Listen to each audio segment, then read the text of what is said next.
Welcome to the Midrash says out loud. This week, we will be learning the Midrash Parasha. Vayigash. I hope this channel will open your mind to the great teachings of the sages and deepen your connection to the Torah. Vayigash argument between Judah and Joseph. Joseph had seized Benjamin and said, "Leave him here as my slave, and you may return in peace to your father's house." Judah responded, however, "Do you think there will be peace in our father's house if we return with it, Benjamin?" He drew close to Joseph, preparing to retrieve Benjamin with 3 different methods. He would pray to Hashem for help. He would peace Joseph if this method proved to be the most effective, and he would even resort to outright warfare. Judah at this point was prepared to even give up his own life for Benjamin, thinking, perhaps me. Self-sacrifice now will atone for my having deceived my father when we sold Joseph. Judah let out a terrifying cry of anger which reverberated and was heard at 6 kilometers. Cushim, the son of Dan, sensed in the land of Canaan that his uncle was in distress. He rushed to Egypt to help Judah. The earth miraculously contracted, and he immediately arrived in Egypt. Now Judah and Cushim held together like a lion and a hyena. When the brothers saw Judah's anger, they flared up also and kicked the ground with their feet, whirling up mounds of earth. As soon as Joseph saw that Judah's fury was aroused, he became afraid. Alas, he thought, he will kill me. What were the reasons of Judah's fury? Some say his eyes were dripping with blood. Others say the hair over his heart stiffened and pierced all 5 layers of his garments. He would take iron bars into his mouth and grind them to dust with his teeth. Judah seized a stone weighing 400 shekel. With his great might, he threw it up to the sky with his right hand and caught it with his left. Then he crushed it under his feet. Joseph, afraid of being slain, proceeded to prove his strength to Judah. He kicked the marble pillar that formed the base of his throne, converting it into shattered debris. Judah then wanted to draw his sword but could not loosen it from its sheath. "This man must be a Zadok," he observed. "That is why Hashem is on his side." He changed his tactics and began to speak appeasing words, begging Joseph to release Benjamin. "Please, my master," he began, "I want to ask you a question. I offered that all of us would become your slaves. Why then did you decline and ask only for Benjamin? If you need an older slave, Reuben is preferable since he is older than Benjamin. If you need a strong individual, I am stronger than Benjamin. Why should you be more interested in Benjamin than all the other brothers? You are suspected of base motives. Know that Benjamin is innocent. You accused us falsely the first time. You put our money back in our sacks, and now you hid your silver cup in Benjamin's bag. Do not think that your evil deed will go unpunished. Let your servants' words enter your ears and listen well. Do you know that this Benjamin's grandmother was detained by Pharaoh one night? And as a result, the king and his whole household was stricken by a plague. Beware if you do not want the same thing to happen to you. Do you know that this Benjamin's mother died because his father uttered a curse? One curse from his father, and you too will die. Do you now that 2 of us destroyed the big city of Shechem? We did this for sake of a girl. We will certainly do the same for Benjamin, who is called the beloved of Hashem. Didn't you claim that you are God-fearing? You are not God-fearing. You are like Pharaoh. Just as Pharaoh enacts perverted laws, so do you invent unjust regulations. If Benjamin stole your silver cup, what entitles you to keep him as a slave? If you subscribe to our law, which is the law of the Torah, then he must repay you double, since the Torah teaches that a thief must refund double the value of the stolen merchandise. By Egyptian law, you may take from a thief whatever he owns. Your claim, however, that Benjamin is your slave, conforms to neither of these laws. While Judah presented to Joseph his logical and well-founded arguments, the brothers all stood by silently. They did not interfere in the least. 2 uncles faced each other: Joseph, the Egyptian king, and Judah, king among the brothers. The brothers decided, "Let us leave the combat to kings. It is not for us to meddle into their affairs." Therefore, none of the brothers, not even the oldest Reuben, interrupted Judah's speech. Judah is likened to a lion and Joseph to an ox. Only the lion can rise against the ox. Turning to the brothers, Judah threatened, "If I draw my sword, I will begin with the viceroy and end with Pharaoh." He thought that Joseph did not understand these words because the interpreter was not at hand. To Joseph he said, "My master, ask his servants, have you a father or a brother? What business was it of yours to inquire about our brother? Thousands of people have come here to buy grain, and you did not cross-examine any of them. Have we come here to marry your daughter that you should inquire about our family? Or or do you want to marry our sister? Yet we were polite and kept no secrets from you. We answered you that we have an old father and a young brother, the last of the sons, that his brother died and he was left alone, bereft of his mother, and that his father loves him. Why did Judah say that Joseph had died? Judah was afraid that he would mention the existence of another lost brother. The ruler might say, "Bring him to me also." Judah continued, "And you said to your servants, 'Bring him down, that I may set my eye upon him.' We thought you were a king who kept his word, but now you say, 'He shall be my slave.' Is this how you set your eye upon him?" We then said to my master, "The boy cannot leave his father. He is not used to traveling. He might die on the way just as his mother died during a journey. But you said to your servants, 'If your little brother will not descend with you, you shall not appear before me again.' We returned to your servant, our father, and told him of your words." Joseph listened silently as Jacob was termed his servant and did not protest in his father's honor. As a punishment, he died earlier than his brothers. Your servant, our father, did not want to send the youngest, saying, "You know that my wife bore me two sons. One departed from me and was surely killed, and I have not seen him since. If you take this one from also, a misfortune may befall him, and you will bring down my old arging sorrow to the grave. If Benjamin is near me, I am comforted for the loss of his mother and brother. But if he dies, it will seem to him as if all three died on the same day. If I come back to your servant, my father, without the boy, he will certainly die, and your servants will bring the old age of your servant, our father, in sorrow to the grave." When Joseph heard Judah speak of the sorrow of his father, he could hardly contain himself and had to sit down. "You don't stop talking," he said to Judah. "Why do you act as the sole spokesman for your brothers while none of them says a word?" "Your servant has pledged himself for the lad," answered Judah. "I said to my father, 'If I do not bring him back to you, I shall lose my share in both worlds.' How then can I return to my father without the boy?" Joseph replied, "Your other brother was not a thief, nor did he do you any harm. Yet you said to your father, 'He was torn to pieces by an animal.' In that case, you can certainly tell your father about this brother boy is a thief and did you wrong. He was devoured. Tell him, the rope has followed the pail. Why did you not consider your father's pain when you sold your other brother for 20 silver pieces?" When Judah heard this, he began to scream and cry, calling out, "How can I return to my father when the boy is not with me? You invented one accusation after another against us. First, you accused us of being spies. Then you said we came to discover the weak spot of the land. Then you said, 'Wrestle your silver cup.' Every time I swear that we are innocent, I take an oath by the life of my father, the righteous man. And each time you write in the oath, you swear by the life of the wicked Pharaoh that we are guilty. Whose oath is superior? I have only to draw my sword from its sheath to fill Egypt with slain bodies." Joseph answered, "If you draw your sword, I will tie it to your own neck. I will open my mouth with to swallow you. I shall stuff your mouth with a stone. But what shall we tell our father?" "Tell him, the rope has followed the pail, but your accusation is false. And yours when selling your brother was not? The fire of Shechem is burning in my heart. We will do the same for Benjamin as we did for Dinah. I will extinguish the fire in your heart by reminding you of the story of Tamar. I shall dye the marketplaces of Egypt with blood. You are dyers by profession.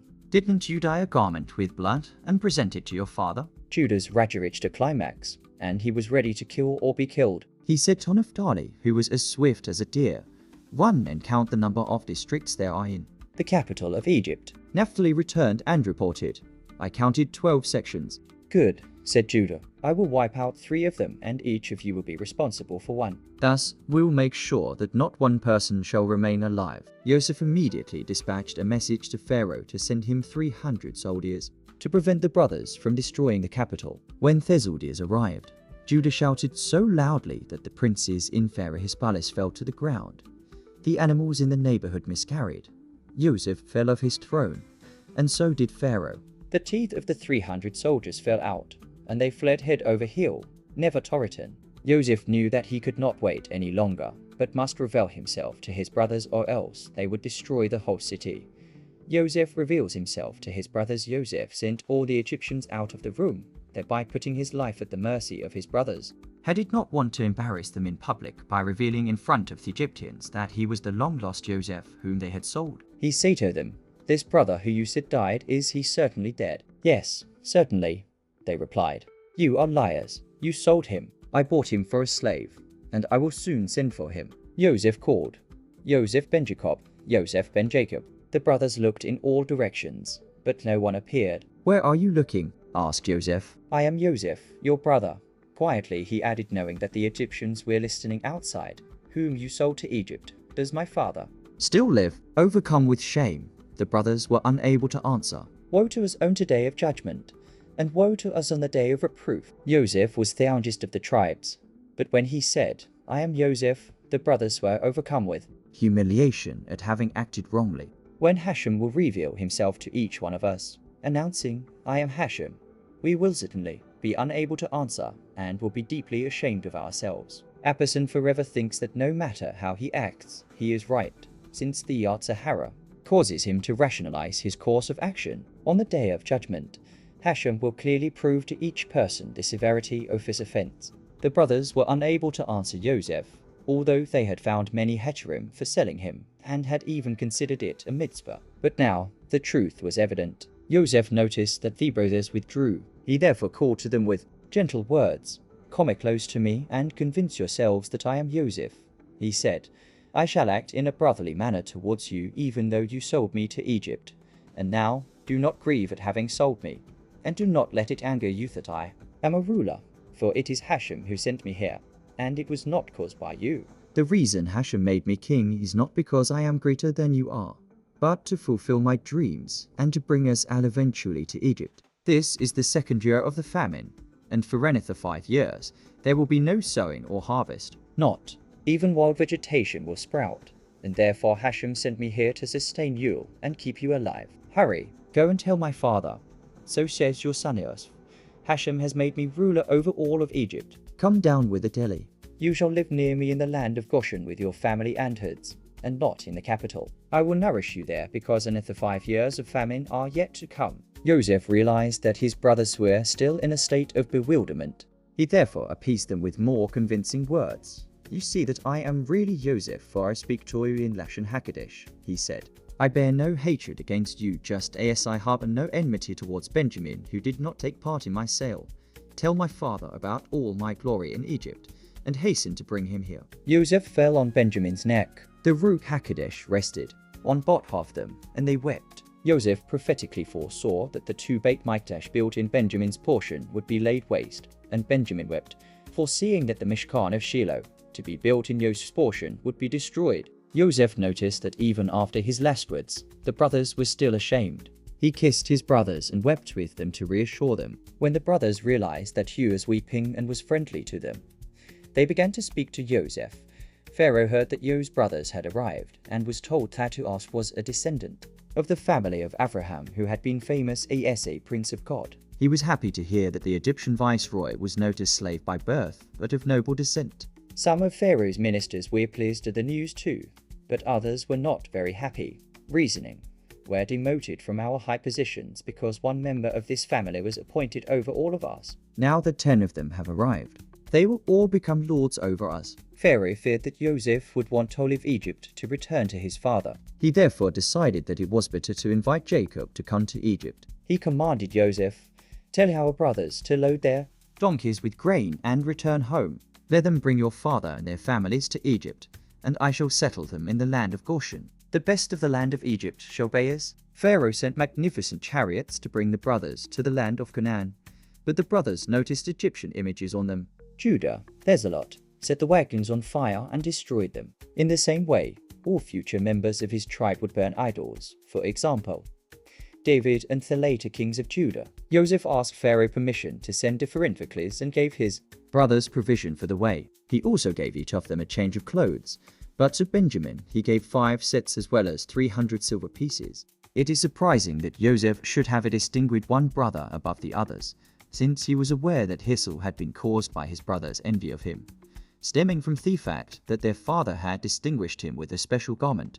Joseph's motives for acting in this manner, however, were prophetically simpered. He foresaw with Ruach HaKodesh that from Benjamin would descend Mordecai, who would appear before King Ahasuerus in 5 royal garments. Joseph hinted at this future event to Benjamin when he gave him 5 different garments. He also sent his father a present, 10 donkeys laden with the delicacies of Egypt, old wine and peas, and she asses bearing bread and sustenance.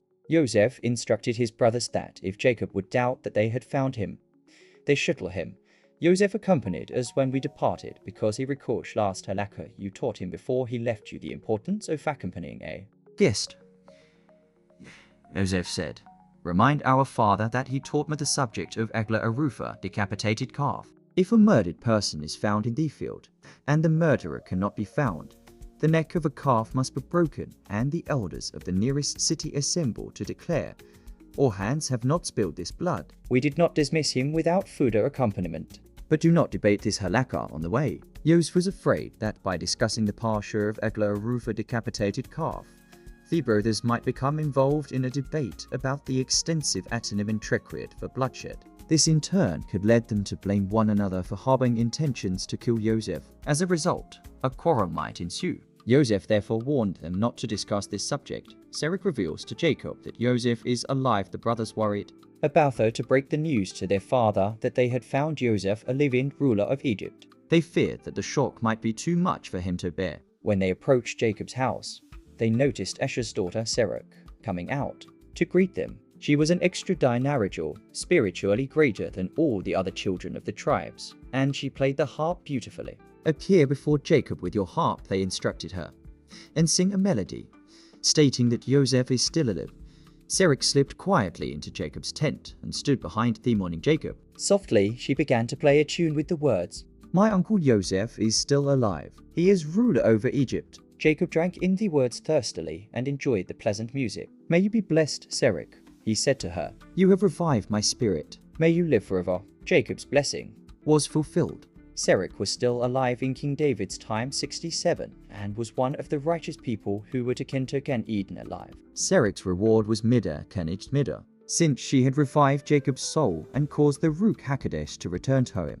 She was given eternal life. While Jacob was still conversing with her, his sons and their slaves approached, greeted him, and called out, "Joseph is still alive and rules over Egypt." Jacob did not believe the words. The punishment of a liar is that he is not believed even when he speaks the truth. Since Jacob's sons had lied when they showed their father Yo's garment dipped in blood, he did not believe them now either, even though they spoke the truth. But when he heard the message which Joseph had sent reminding him about the halakha concerning the Eglah Arufa, his heart was filled with happiness. He felt that the Ruach HaKodesh, which had been absent from him during the 22 years of mourning, again resided with him. Jacob called out, "Joseph is still alive." His words implied, Joseph is still at Tzaddik. He retained his piety despite all the suffering he underwent. "When Joseph's blood-stained garment was brought to me, I questioned Hashem's ways. He was steadfast in his bitachon trust in Hashem, and therefore the Shekinah was with him." Jacob was overjoyed to discover that Joseph had remained at Tzaddik, more so than that Joseph had become a king. A Jewish father must be concerned above all else that his children led Torah true lives. His concern for their spiritual welfare shall take precedence over his concern for their material well-being. Jacob travels to Egypt. Jacob and his family decided to travel to Egypt, but before journeying there, Jacob directed his steps towards Beersheba. There he cut down cedar trees which Abraham had planted and carried them to Egypt, since Jacob foresaw with Ruach HaKodesh that the children of Israel would later need them for building the Mishkan. Among them was one beam, 32 amos approx. feet long, which later became the central beam of the Mishkan.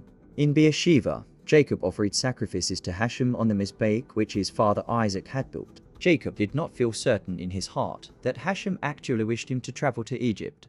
Hashem therefore appeared to him in a dream and called, "Jacob, Jacob." Hashem repeats at Tzaddik's name as an expression of love and encouragement.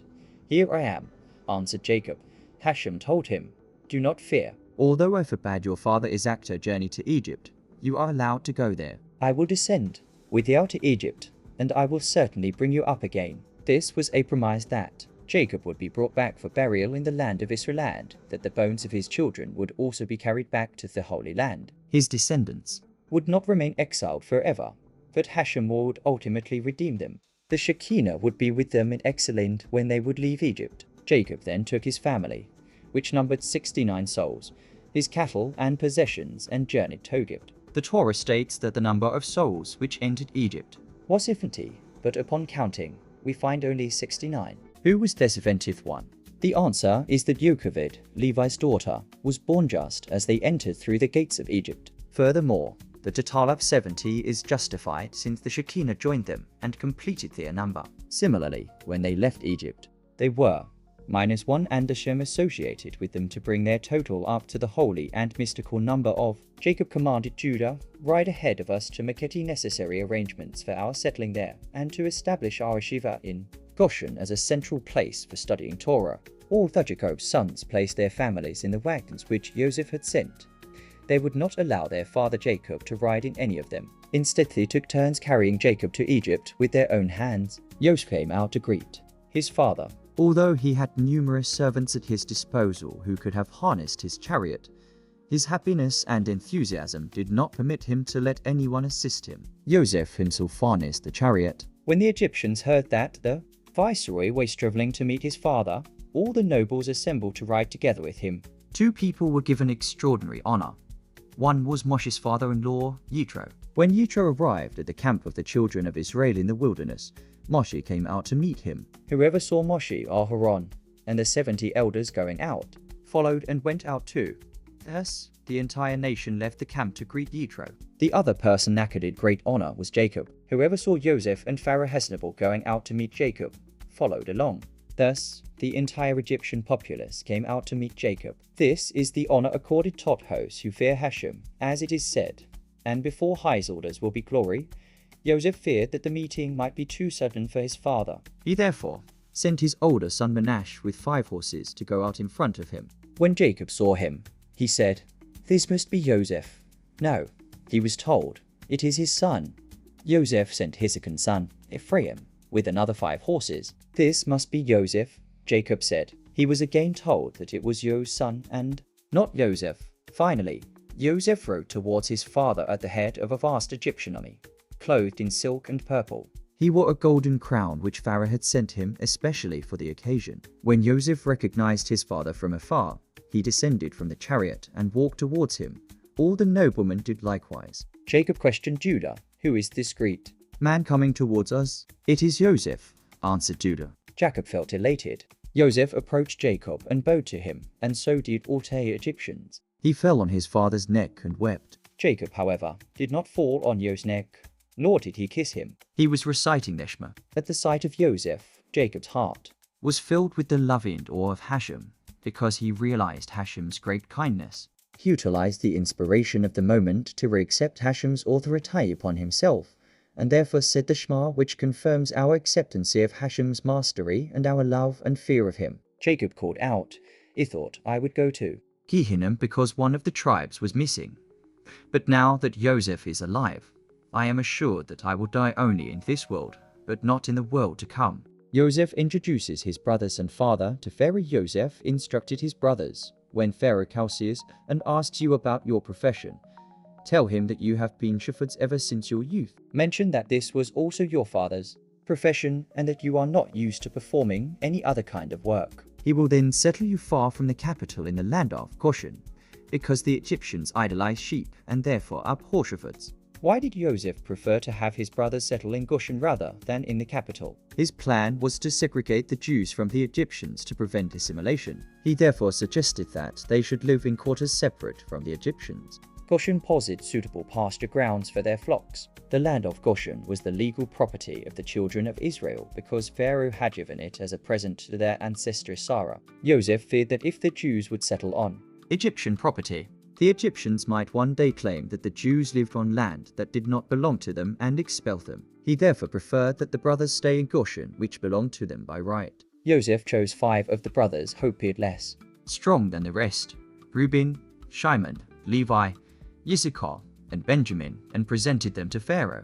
He purposely introduced fewer-looking tribes to Pharaoh to prevent him from drafting them into his army. Pharaoh asked them, "What is your occupation?" They replied, "Your servants are shepherds, as were our fathers. We have come to sojourn in Egypt for a short period of time, since the famine is oppressive in Canaan and there is no pasture for the flocks. Please permit us to dwell in the land of Goshen." Pharaoh said to Joseph, "The land of Egypt is before you. Let them settle in the best part of the land, in Goshen. Why do we eat myrrh bitter herbs on Passover? The lettuce stalk, which is one of the vegetables that may be used for myrrh, reminds us of the Egyptians. Just as the stalk is soft and pleasant on top but forms a hard lump at the bottom, so did the Egyptians use soothing words at the beginning, saying, "Settle in Thebes part of the land." Finally, however, they embittered our lives and made us miserable. Then Joseph introduced his father Jacob to Pharaoh, and Jacob greeted the king. The giant Og, who was Pharaoh's friend, sat next to him on another throne. "Didn't you tell me that Abraham was childless?" Pharaoh asked Og. "See, here is his grandson with a family of 70 people." "Impossible," Og answered. "This man looks very old. It must be Abraham himself." Og was misled by Jacob's resemblance to Abraham. Pharaoh then questioned Jacob. "How old are you?" "I am only 130 years old," replied Jacob. "But the days of my life have been few and evil. I did not achieve the happiness which characterized my forefathers' lives." When Pharaoh and Og heard these words, they knew he was not Abraham. Hashem reprimanded Jacob, saying, "Are you complaining about the evil that befell you in your life? Did I not save you from the hands of Laban and Esau? Did I not return Din and Joseph to you? And yet you grumble and complain. I will diminish your years by the number of words which you uttered against me." Hashem therefore shortened Jacob's lifespan by 33 years for 33 words of complaint he had voiced. Instead of living to the age of 180 years like his father, Isaac, Jacob died at the age of 147. Pharaoh asked Jacob for a blessing. Jacob blessed him that the Nile should once again overflow its banks to irrigate the land of Egypt as it used to do before the onset of the famine. Jacob's blessing was fulfilled, and the famine came to an end. Whenever a tzaddik arrives in a neighborhood, it is blessed on his account. When Isaac came to the land of the Palestine, its produce was blessed. Laban told Jacob, "I realized that Hashem blessed me on account of you." About Joseph it states that Potiphar's shoes prospered in his merit. When Jacob came to Egypt, the famine was halted because of his blessing. Jacob's family immediately moved away from the capital and settled in Goshen. The years which Jacob spent in Egypt were the happiest of his life. They could truly be termed living since the Shekinah rested upon him. How Joseph treated the Egyptians in the years of famine. Joseph was the sole possessor of grain in the years of famine. Not only were the Egyptians forced to turn to him for sustenance, but all foreign countries as well. Thus, immense fortunes of gold and silver from the whole world were accumulated in Pharaoh's treasuries. Hashem caused this great fortune to be amassed in Egypt in order to fulfill his promise to Abraham that the Jews would leave the country with great wealth. All this wealth was stored for the children of Israel to take along upon their exodus from Egypt. Joseph took one portion of the fortune which he had accumulated and divided it into 3 parts, burying them in different places. These 3 treasures were discovered only in later times. One fell into Korach's hands, and as a result, he became one of the wealthiest people on earth. One was discovered by the Roman Emperor Antonius, who utilized the fortune to help the Jews. One is still hidden. It will be recovered and enjoyed in Mashiach's time. The Egyptians spent all their money on the purchase of grain. When their savings were exhausted, they sold their horses, sheep, and donkeys to Joseph. In the 2nd year of the famine, they came to Joseph, saying, "The only things we still possess are our bodies and Orland. In exchange for grain, we will become your slaves and give you our property so that we and our children do not perish from hunger." Joseph acquired all their fields for Pharaoh.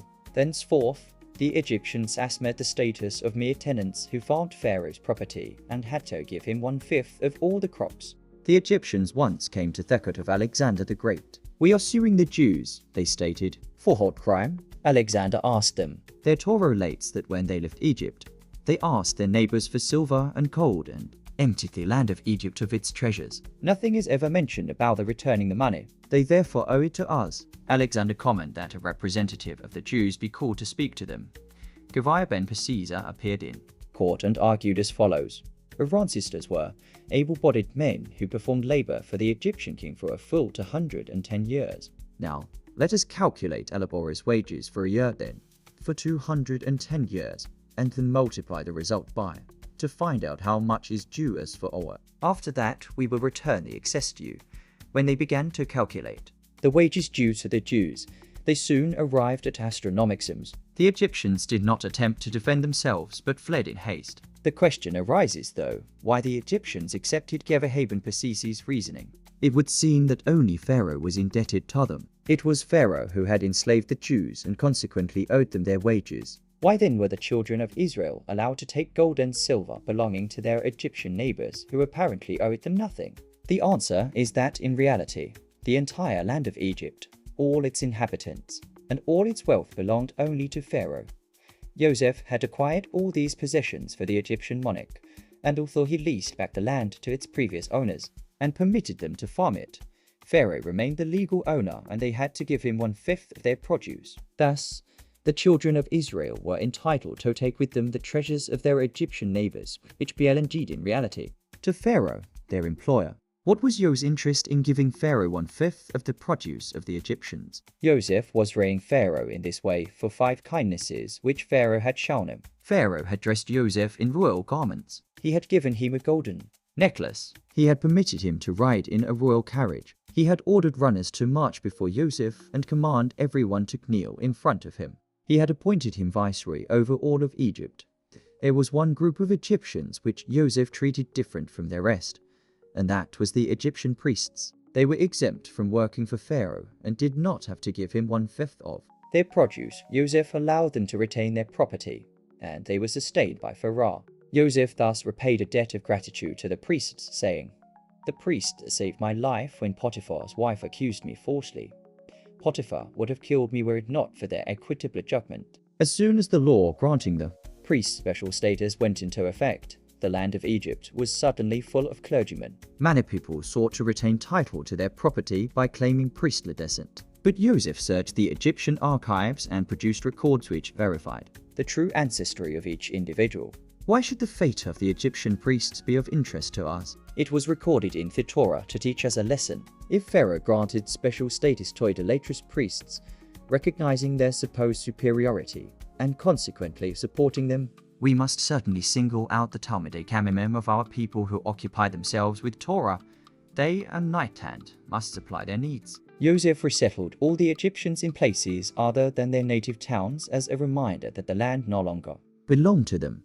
Joseph also had a more profound motive for changing each Egyptian's place of residence. He thus prepared for the exile of his descendants in Egypt. He feared that the Egyptians would in the future look down upon his descendants and insult them with their mark. "You are strangers here." He therefore caused the Egyptians to become strangers in their own neighborhood, so that they would not despise the children of Israel. The famine ceased after Jacob gave a blessing to Pharaoh, which was in the 2nd year of the famine. In the 3rd year, the Egyptians sowed and harvested and gave 1/5 of their produce to Pharaoh. Joseph sustained his family, which lived in Goshen. He supplied each member with the necessary supply of grain for the day, allowing larger portions for the younger children who tended to waste their food. He registered the name of each newborn child in his records and supplied them all with food. The children of Israel were settled in the land of Goshen. They built themselves both Beit Midrash for Torah study and houses for personal residence and possessed fields and vineyards. Thank you for joining this week's journey through the Midrash. If you enjoyed this story, don't keep it to yourself.